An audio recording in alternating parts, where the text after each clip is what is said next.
Hey, how's everybody doing? So I'm live now, and I see one person on there so far. I don't know who that is, but I wanted to talk about subjects about sight reading and ear training and all that stuff. So please, send me some questions if you're watching right now. I see four people up there. Wow, that's a lot of people. That's great.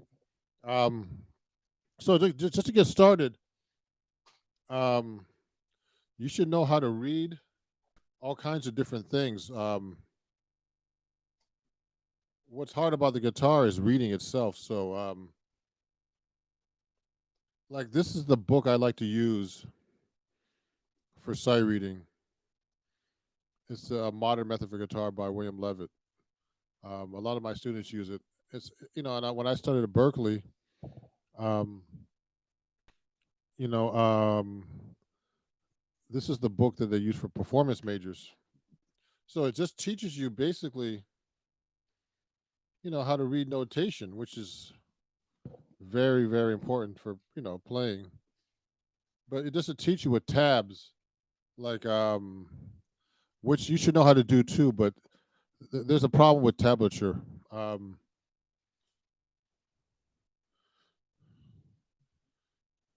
so what happens is it actually tabs.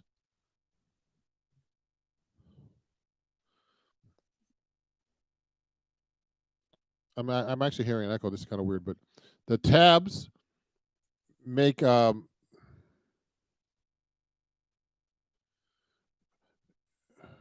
make you yeah, with tabs you actually have to know the music.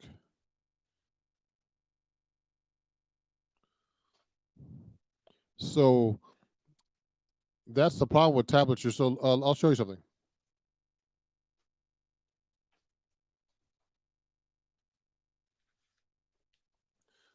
Here's a lesson that I wrote. Um, it's a lesson I wrote that's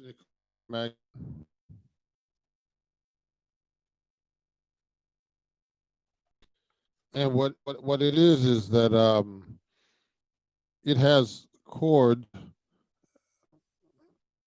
and then you have tabs on the bottom. So that's okay because the thing is when you have tabs, the, you need to it tells you where to put your fingers, which is fine because on the guitar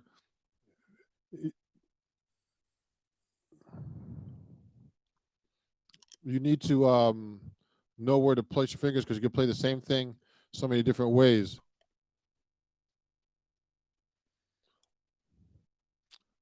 So it's good to have tabs for that. But there's indicators in this book right here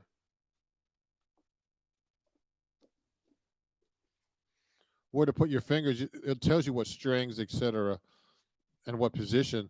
So you don't need tabs if you know how to really know how to read music.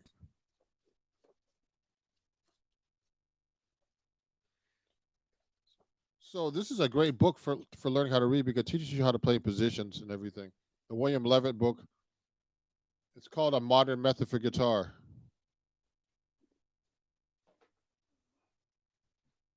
Um, Also, you should be able to read in lead sheet form,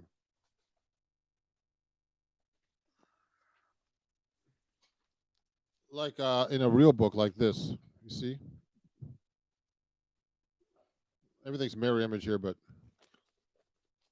so you should be able to read chord symbols and just single line notes, and that's really hard to do actually too. I mean, you have to memorize what chords are.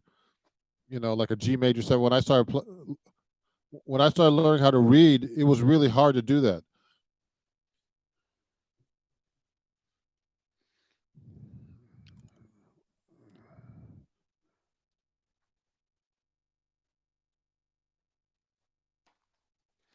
Does anybody have any questions so far? Okay, so guitar music starts to get hard when you start learning how to look at chords like this. This is even hard for me. This is a Brazilian book that Latin book that I've been using, and it's not easy. And even rhythms. So the hardest part of playing music is rhythms and the chords. Actually, I think.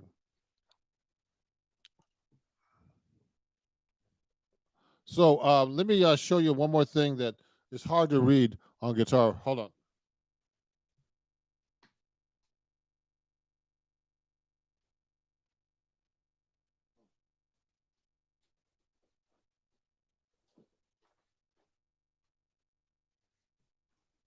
So this is a book by Barney Kessel. It's a rare book. So I don't know how I got this book, but he talks about how guitar players can read in different should be able to read in different situations.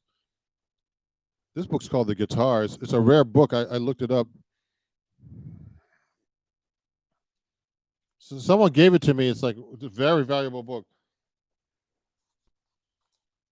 So he told me the most important thing. This he said reading music. Um,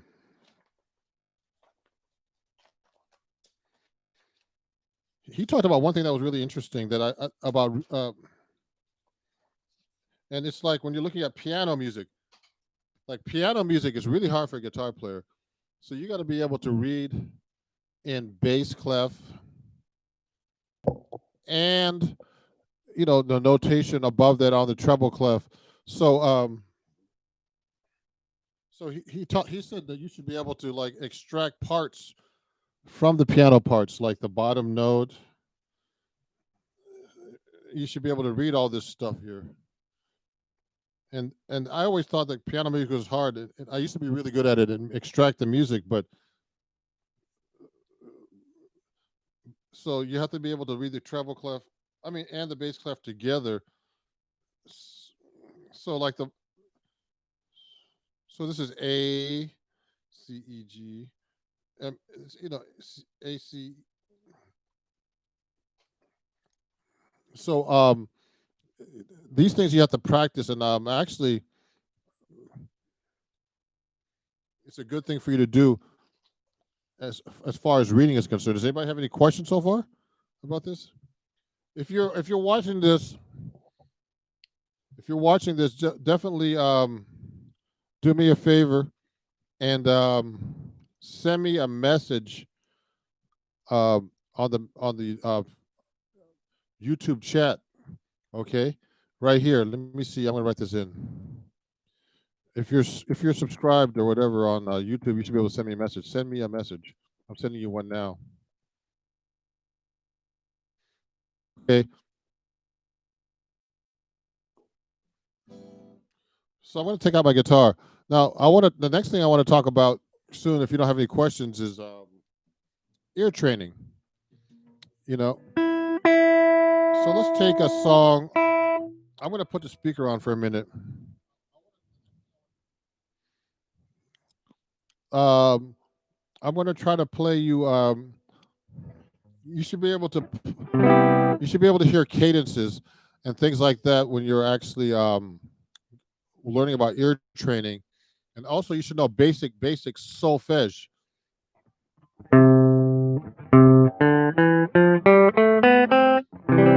So if you're playing, one of the first things I learned when I was learning to do ear training is you should be able to sing your major scales and sing the syllables. So you should sing do re mi fa sol la ti do. That's very important. Oh hey Reggie, hi. Can you hear me okay, Reggie? Respond please.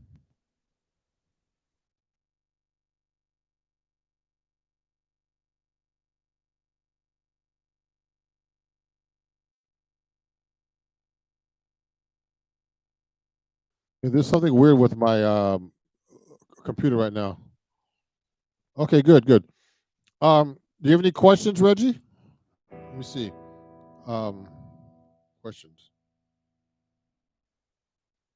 I hear like my voice talking like a few seconds after. So just to be really clear, to start to getting into ear training, you should know your solfege, like do re mi fa sol la ti do, which is your major scale, and because you're gonna have to figure out how to hear intervals. Like you should know your intervals, all your major intervals. Like let's say one, the major second, and the major third, the perfect fourth, perfect fifth, the major sixth, and the major seventh.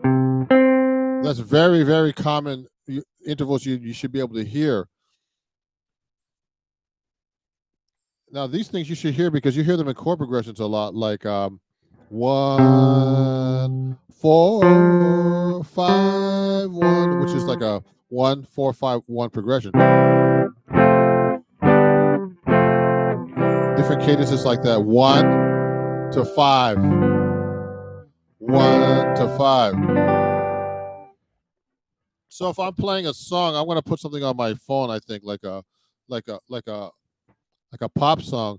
You should be able to pick up these cadences when you hear a pop song. So that gets into taking off music when by ear. Let me see something.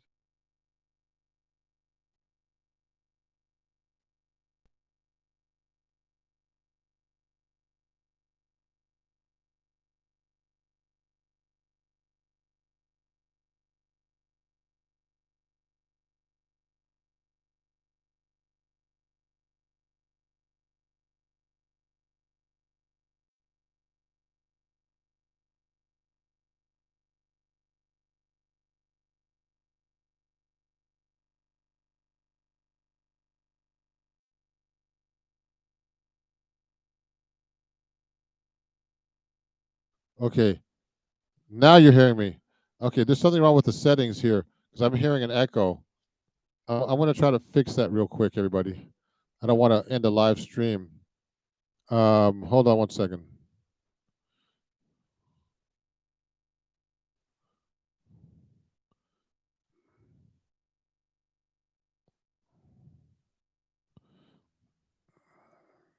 It's picking up the. Oh, let me do this. I know what to do. Hold on 1 second. I'm gonna. Input is should be the. Let me try this again.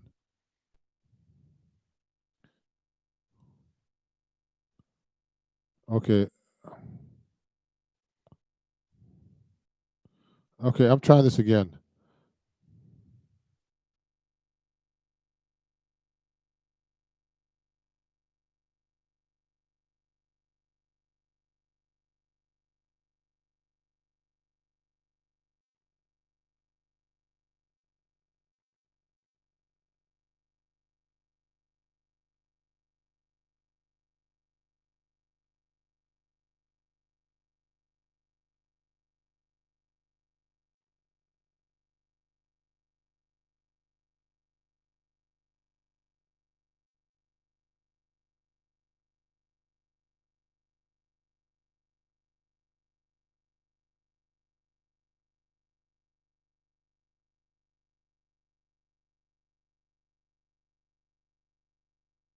Put them. Use this. Okay. Sorry, I'm going to have to use my. I hear an echo, but it's okay. It's back on now. So so anyway, what I'm going to do is I'm going to be using the. I'm going to use the speaker now. So so you should be able to hear cadences. So let's take a song like a pop song. I'm going to put something on my phone. I'm going to pick a random pop song. And the first thing you do when you want to take off songs is, ear training is part of ear training is actually taking off songs off of. Um, Let me take like a pop song. Let me go to YouTube. I'm going to put it through my speaker on my phone, and then so it could show you just a random example. Top 10 pop songs. Okay, so let me pick one song here. Billboard Top 100. Let me play something.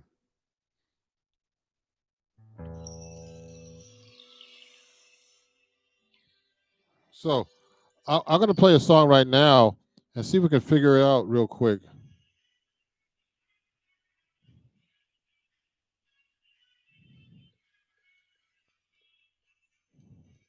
So this is a random song. So what I try to find out first is not,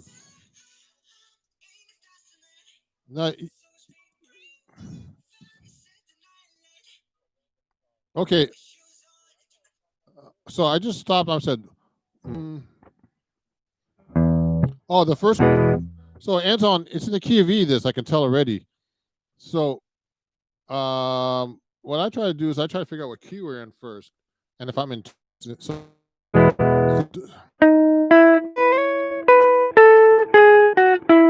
that's actually the melody started off. Okay, that's how it started. So that's in the key of E. What you have to try to do when you're trying to establish the song, you have to actually try to figure out what key you're in and try to find what scale you're in. So this is a major key. So the first chord. So what I'm trying to do is only three or four chords here. So let me move this up forward a little bit. So if you have a hard time, you could actually slow down the song too.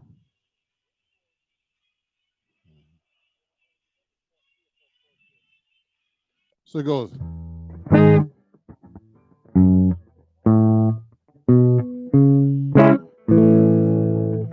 So it starts off with a C sharp minor, and then it goes to A. C sharp minor is the sixth chord, goes to A, and this song is actually called what is it? Dynamite Official.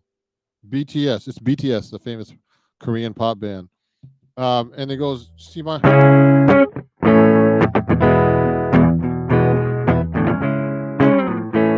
So I hear those cadences pretty easily, and I can find them fast on the guitar. And sometimes when I'm listening to music, I could actually, I try to figure out, if I don't want to if I don't just want to enjoy the music, I want to be very technical about it. I could actually just listen and figure out what chord progressions there are if I and by ear. Now this takes a lot of experience and ear training, so you have to learn about cadences. You have to learn about intervals. You should know all your types of intervals. So this song starts off like that. So it's just three chords so far. So I'll play along with it so you can get an idea. Here it goes.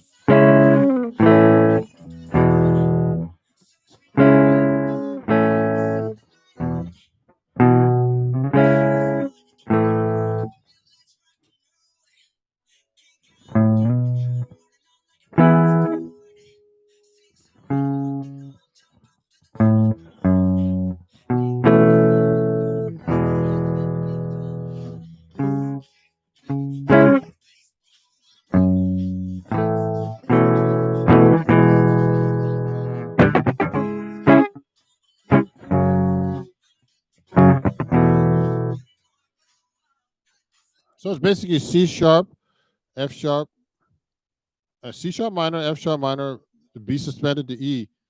And the hard part of these songs I always find is not learning the song, is the form. So and also the arrangement, of course, because it's the song might be easy with chords, but there's a whole arrangement that makes the song unique. So and also the hard part is learning the melody to these songs. So if you're taking stuff off like pop songs, it's a whole different thing.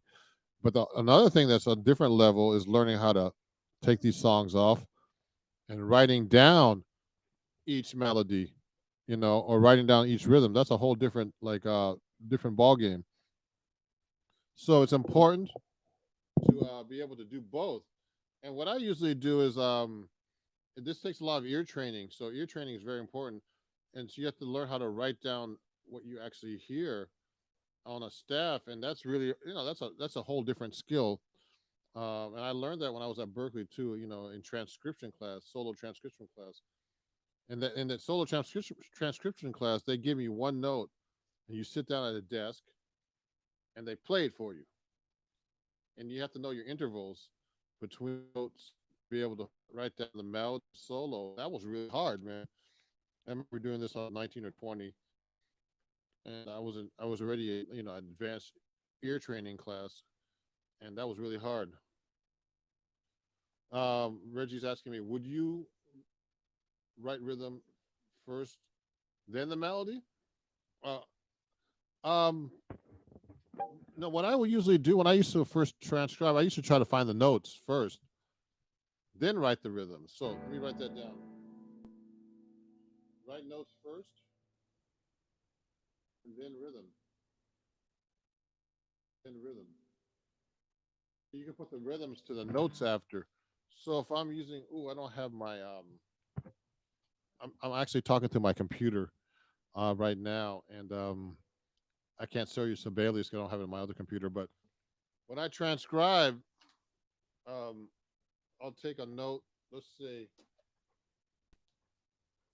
I'll write a note down first, like this. I'll put the note here, and then I'll figure out later that's a dotted quarter note. Okay, but you have to be able to count rhythms and feel rhythms too. Now that's a whole different skill. Let me send this message to you. So to transcribe, you actually have to know how to hear how long a rhythm is. So let's try to do an example. Let's look at a jazz solo. Let's look at a Sonny Rollins solo. Um, Sonny Rollins.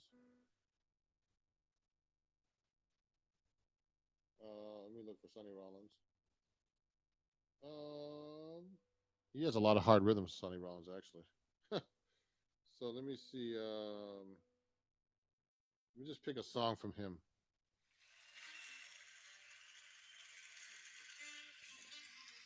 So he's playing. There will never be another year, another you here.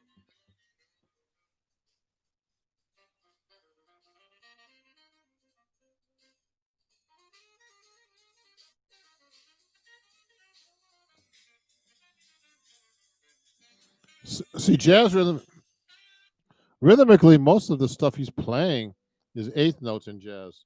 So in jazz, there's a lot of rhythmic, rhythm. But Sonny Rollins will probably start playing off the time in a minute. Ba-doo-ba-ya, ba-doo-ba-da-ba. So how would you write that? One ba-doo-ba-ya, ba-doo-ba-da-da.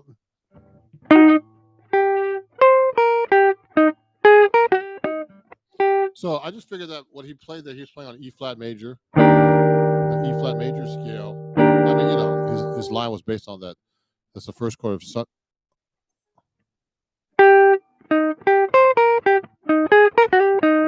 So that rhythm is like you got to figure out where's he playing that at. It's like 1, 2, 3, 4, 1, ba do ba. So that's the and of one ba do ba. So here's another thing that's really important to know when you're actually transcribing. You have to learn how to conduct because that's really helpful to me. So when he's playing, I'm going one. So you have to learn all your basic conducting patterns like 1, 2, 3, 4. And it really helps you find the beat, especially when you're transcribing. We're trying to figure out what where he's playing that rhythm. So it's like 1, 2, 3, 4, 1 do be da do. I mean, he's playing it like that, so it's like now you can see the rhythm. It's 1, 2, and then when you get to the air before you hit the second beat, he's hitting the eighth note in the air. So it's like 1 and 2. So one, boo, do, beta, do. So it's going one eighth note, then two eighth notes on the second beat, two eighth notes on the third beat. And so it's like one, but do, beta, do. Then there's a rest on four. And then he's playing on the beat one now. One, ba do, beta, bo, da, ba, da, do. I mean, that's basically what he did. I mean, I'm doing this really fast, but let me see. Move back a little bit. Oh, shoot. Let me see where he's at here. Let me play that.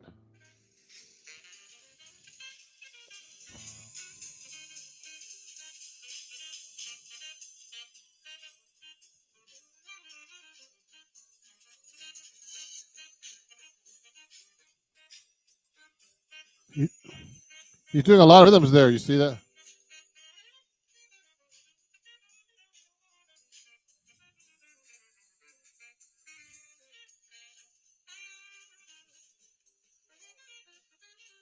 See? That's the thing he just played. Ba-doo-ba-ya-bo, doo-ba-da-bo.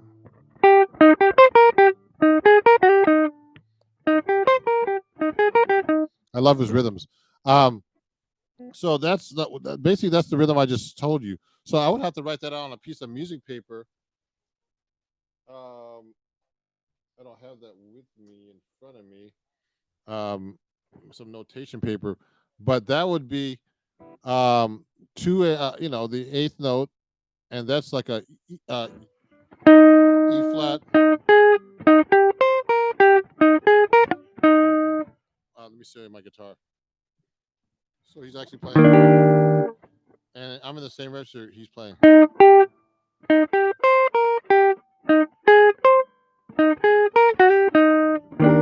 you should actually know if you're transcribing what notes you're actually playing over the chord. So he's on the E flat. You should know the chord you're playing over if you're doing ear training or transcribing solos. And he's actually just playing the root to the sixth, root, third, sixth, fifth. Then he's playing the fourth. And he's actually approaching the third back to the root.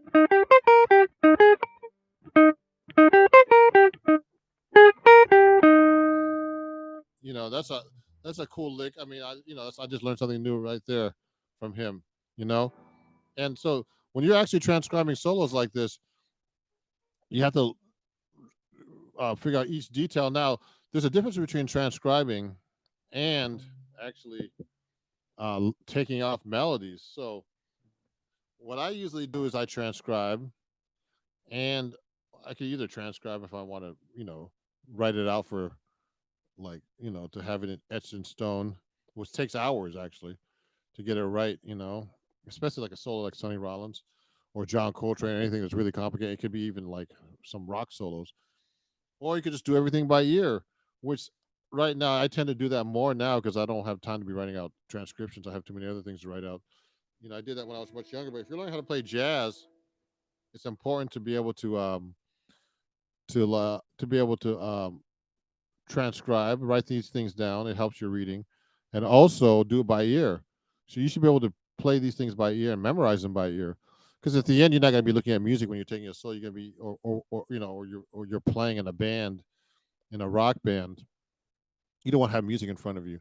Like when you ever see a rock band perform, like Bruce Springsteen. I have a friend that played with Bruce Springsteen for years, and he used to have me come on gigs. When I used to do his gigs, he said, music is a turnoff to people in the audience because they can't groove with you if you have music in front of you. And he was right because he plays with Bruce Springsteen. They don't have music in front of them. They know the music. They're playing a concert with 50,000 people. You don't have music in front of you trying to figure out what song you're playing. You should have this stuff memorized. So you should know how to do these things by ear and memorize these things too, rhythms, and that's how you get into solos. So ear training is very important. Also, sight reading. Be able to even write this out. You have to be able to read a little bit. Pretty good. I mean, not particularly. I mean, learning on the guitar is kind of hard. One of the things that I wanted to show you today was let's saying that lick I just showed you. That lick. That lick he just played. I could play it here. See, I did it that way. That's another way of doing it. Same register.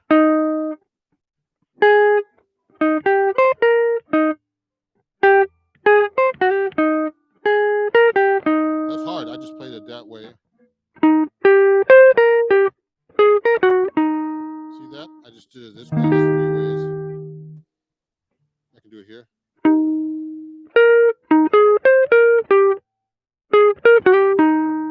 To me, that lick is like an E flat chord to F minor for a second. Outline the F minor, and then you can do it here.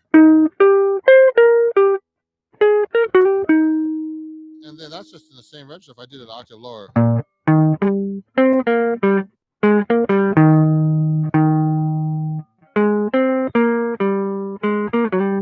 So that's, these are different things you can do on the guitar. See how many ways I just played that?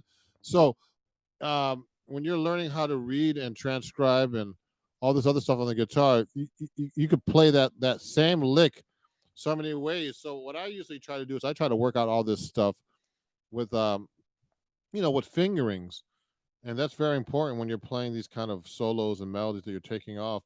You're gonna find the best fingering. And like when you're learning a saxophone solo, its saxophone has certain fingerings that are more adept for the saxophone, but not for the guitar. So you have to kind of figure out how to play that on the guitar. Whereas, I had friends who like told me like who played trumpet, say, "Well, man, I was learning a guitar solo the other day, and it's really hard to play on trumpet." So you got to figure out those kind of fingerings. Does anybody have any questions? Please send me a question. I see a couple of people are watching. Any questions? Let's see. Questions?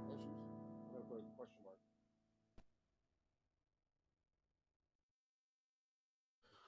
I'd like to hear from you guys. And there's only a couple of people watching today, but I know some people are out of town, and you could watch this later. On the link if you want to watch my live stream. You know, so I want to probably do another class about taking things off. But so one important thing is first like I taught. Let's review a little bit. You have to know solfege a little bit. You should know your do re mi fa sol la ti dos. Oh, let me see.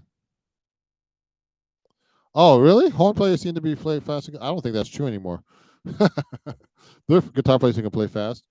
Um, I don't think that's true though. Particularly, Reggie's saying that horn players seem to always play faster than guitar players. I'm sure about that. Guitar players can play pretty fast too. I think it's easier to play the horn because they can take a breath and they move their fingers and it's more legato. The guitar has to actually pick or attack each note somehow. Let me show you. You have to be able to attack each note, but you have to be able to play. I think speed is something that you can develop on any instrument. You just have to figure out you just have to practice and get the technique together. But horns can actually blow through, and piano too.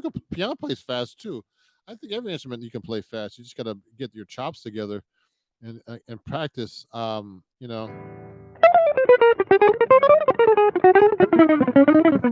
mean, George Benson could play just like a piano player, but you have to build up speed and get the right technique. Like I couldn't get any speed.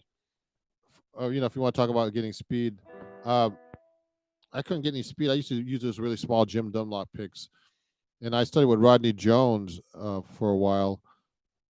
Well, actually, it just took one or two lessons, and he showed me this George Benson picking technique, and I got made me switch the pick to this, and I played my pick sideways, so I got more speed. Like this, see?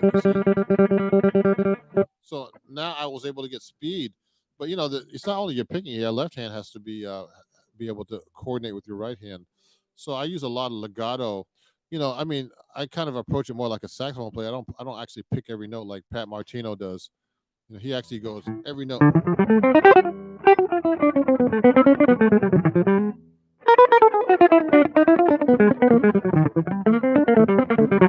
He really picks every note, but I kind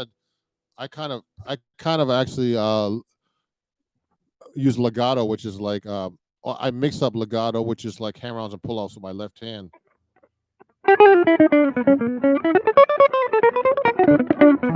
So I'm mixing them up. I'm actually using hammer-ons, that kind of, or pull-offs. Those different types of phrasing with my left hand. So I'm not only picking every note. Also, I do. I'm actually writing a new article for Acoustic Guitar Magazine that's coming out. It's going to be about sweep picking. So you could do things with your pick too that make you play faster, like sweeping. So you don't have to. So because if you skip across the string, you can play real fast. It's a real fast arpeggio, or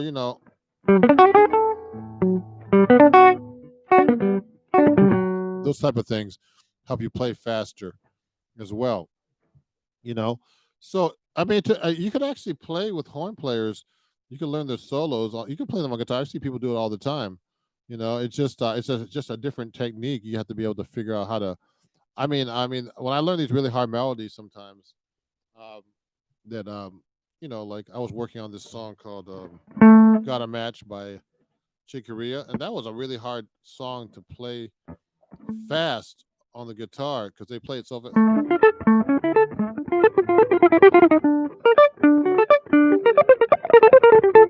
When I was learning that one, I couldn't. I had to figure out the right fingering. So sometimes knowing the right fingering or figuring out the right fingering helps you play these melodies and solos much faster. Okay, and in that song, I was lazy.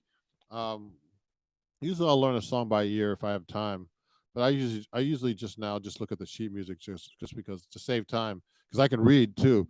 So I think it's very very important, everybody, to know to be able to play so many different ways. You should be able to read music, transcribe music, hear music, and you know you know write down the music. Do every possible way. Know how to read tabs. You should know all these different techniques because they're all useful tools. Especially if you want to be a professional musician. But I know musicians who are great musicians like I have a lot of friends. When I used to do Broadway a lot, they were telling me that they know how to read music, but they don't know any songs. They can't improvise. But that's what they do. They play parts, and that's good too. They play the crap out of those parts. And but they're like I don't know I don't know how you put it. Like they're like these it's art. It's an art to be able to play those shows really well and do them every night, play the same part, and be able to do sessions like that. But it's not to me. I mean, but they're not. They admit they're not creative. That they don't know how to. They don't know any songs. They don't know how to take a solo. It's another skill that brings you to. I mean, I don't know if it's a different level, but um. So I mean, I like the control of what's the word of reading music and playing a part. It's actually a skill and a discipline. I like the discipline. That's the word I want to say. It's a discipline to actually play parts to a show, a Broadway show, and learning a part. When I was subbing a lot, that's what I was doing mostly, and sometimes I get my own off Broadway show or whatever. Um, I mean, it was hard to like. You have to basically play like the dude that's playing the show and play all these parts, and you have to read, and you have to be able to follow a conductor, and play with the band and be able to play all these different instruments. Like I wouldn't be playing like just like a guitar. I'd be playing like banjos and whatever. Electric guitar, acoustic, a classical, switch, pedals. So it's like a real job when you do those shows. They pay a lot of money. You know, I mean, a guitar chair on a Broadway show is like $100,000 a year, but it's like, it's a lot of, it's like a real job, and it's only a couple hours a day, so you have all day to do things. But it's a really stressful environment. But but I like the control of the show because you're playing these parts and you have to be meticulous and and play right every night because I guess they would use canned music if they could. That means like pre-recorded music, but it's not the same thing as having a live band. And actually, producers on Broadway have been trying to eliminate musicians to save money because it costs a lot of money to have a musician on stage. Because they're not only paying your salary, they're paying your pension, your health benefits, and your vacation and all that stuff. It's like a real job. So anyway, it's a good skill to read. It's a good skill to transcribe and hear things and take things off records, memorize them. It's also another skill to we haven't talked about, which is my big thing on Patreon is learning how to improvise. So we'll talk more about that in another live lesson. I'm going to put that as a subject, but playing changes is like a whole big subject we can talk about. Um, and that's the holy grail of jazz itself, and that people really need to learn and get together. And so, is there any other questions before I finish up here? Um, so you should be able to just to review. You should be able to also know different rhythms, um, and count them and see them. And it took me a long time actually because I was used to playing eighth notes and quarter notes and 16th note. I mean, and think those kind of notes, but it was hard for me to start working on 16th notes. You know, and different kind of time signatures you need to work on.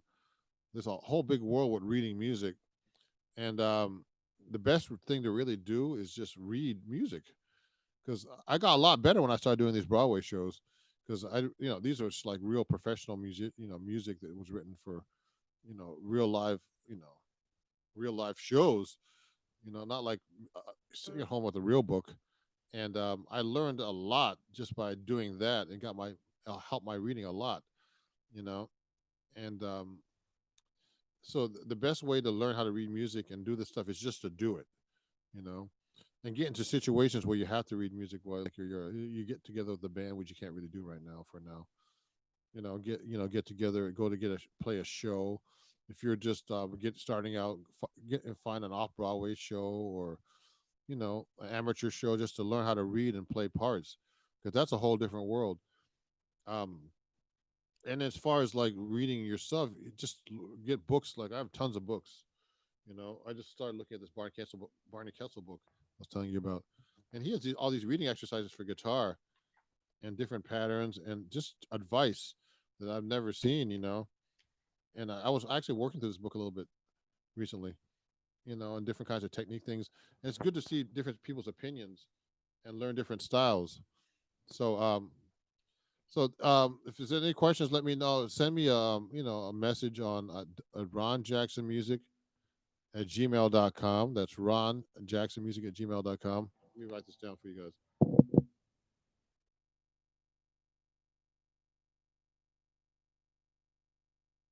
Ron Jackson at Gmail. If you have any questions about the workshop today, uh, yeah, send me a message. It says Ron Jackson, and about my live lesson, and I'll see you guys in about a month, and I hope that this helped you out with your sight reading and your ear training. Um, and each subject actually should be a one whole live lesson. So maybe we'll do that next time, is just have one whole subject, okay, instead of having like three different ones in one. But I wanted to give you an overview about all these different things you need to learn. Okay, everybody, have a great day, and I'll see you guys soon. Bye bye.